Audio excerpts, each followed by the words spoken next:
Today I am going to discuss the marriage of Draupadi. Last week I discussed how Draupadi came out of the fire and how there was a prophecy saying that Draupadi is going to create fear amongst the bravest of the brave.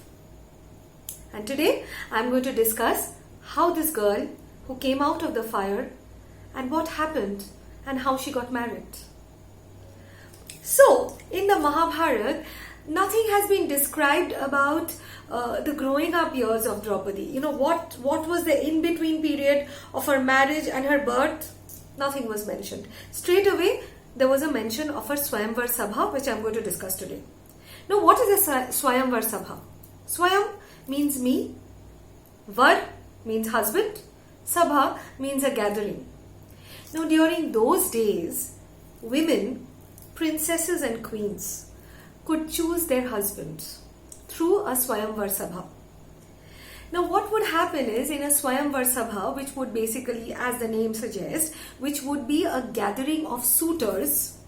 So there would be princes and kings and generally people of the higher caste. They would gather and the queen or the princess could garland the man that she would think fit to be her husband.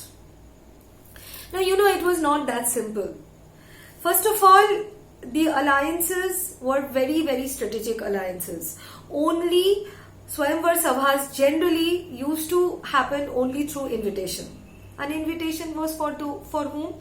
The kings, the princes, the people of the powerful people, the power centers. That is number one.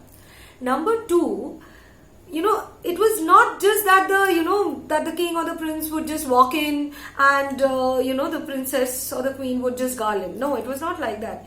Generally, there was some task that needed to be completed to show how powerful the king was or how powerful the suitor was.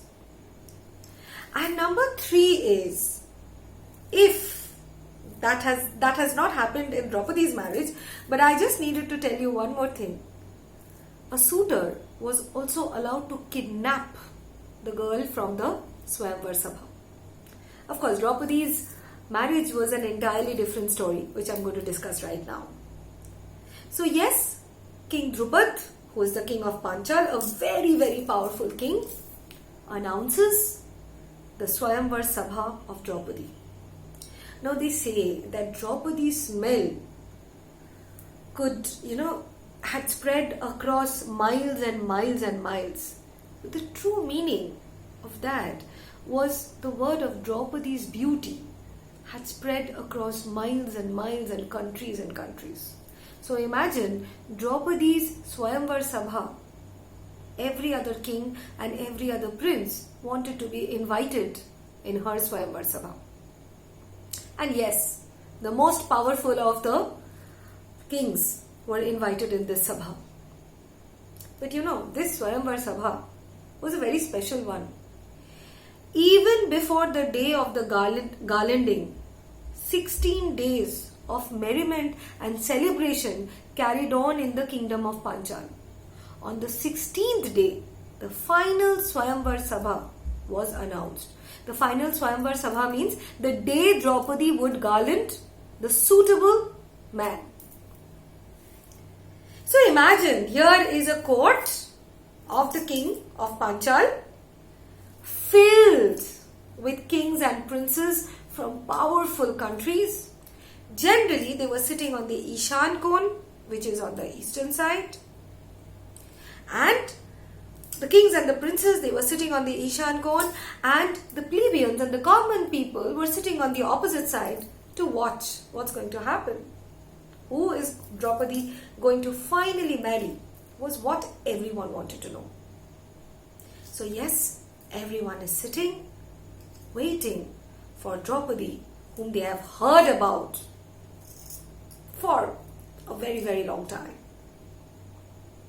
There's silence because everyone is apprehensive. Who is this Draupadi? Walks in Drishtadyumna. You remember Drishtadyumna? Draupadi's brother, who had first walked out of that fire, Draupadi's twin. So Drishtadyumna announces Draupadi's arrival. And then Draupadi starts walking in. There's pin drop silence in the court. People are mesmerized. Here was this woman who was not the conventional tall, slim, fair, pretty. No, Draupadi was different. Draupadi was dark.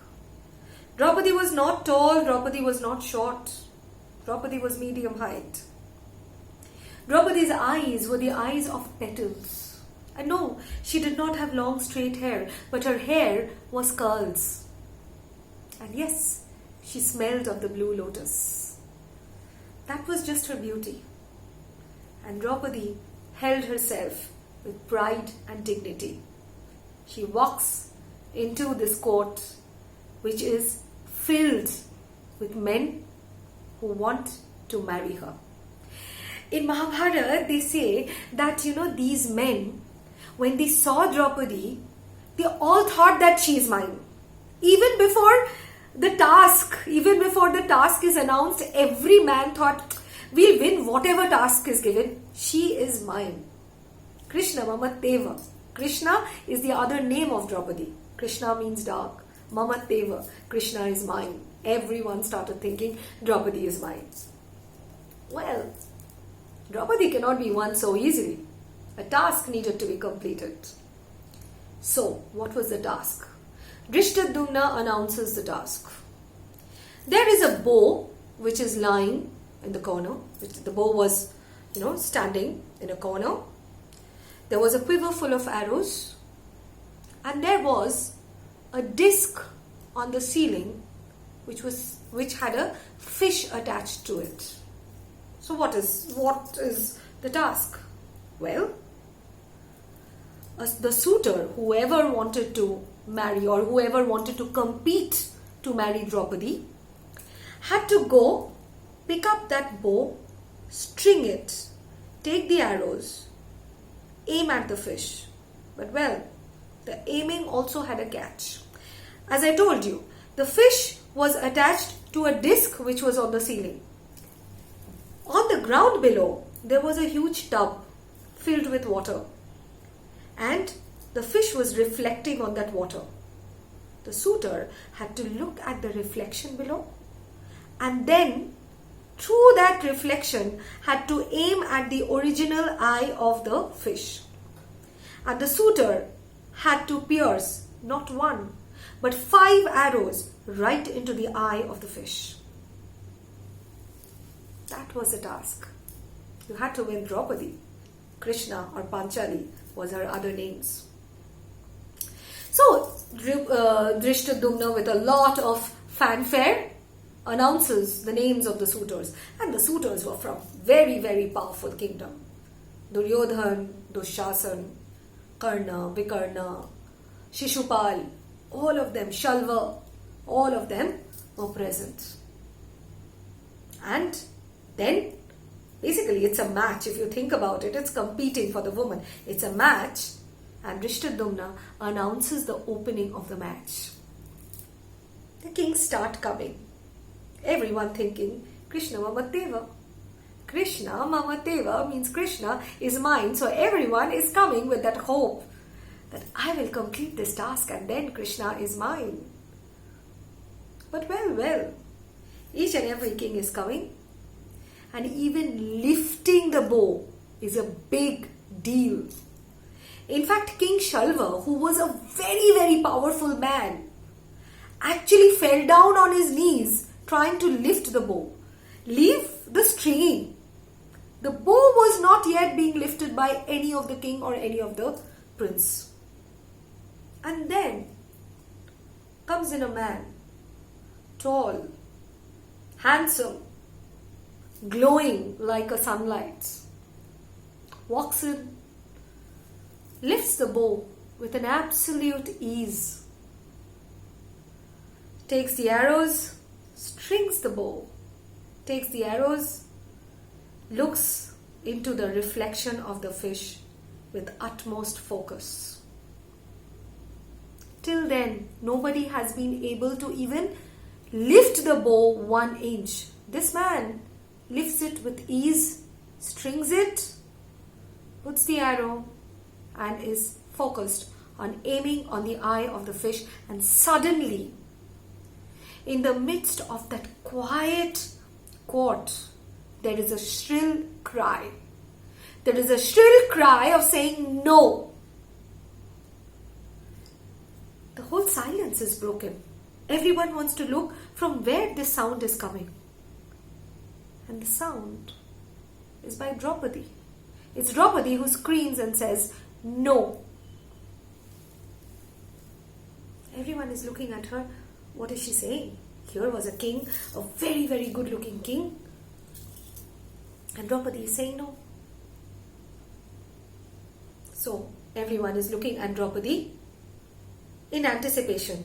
What is her next line? So the moment Draupadi says no, Drishtadyumna, the protective brother, immediately comes in between this man and Draupadi. Obviously, he wants to protect his sister. And Draupadi says, I don't want to marry a man of a lower caste. Who was this man? This man was Karna, the king of Anga. And this man says, I'm a king. And because I'm a king, I have been promoted to a higher caste. I've been promoted to a Kshatriya. So I want to contend this. The moment he says, I want to contend it, Drishtadyumna comes in between. And Draupadi says, no, I don't want to marry a Sutaputra. I don't want to marry a man of a lower caste. Why did she say this? What happened to her? We will find out next week. Who was this man? Why did she say no? What finally happened to Draupadi's marriage? We will find out next week. Till then, welcome to the world of Mahabharat.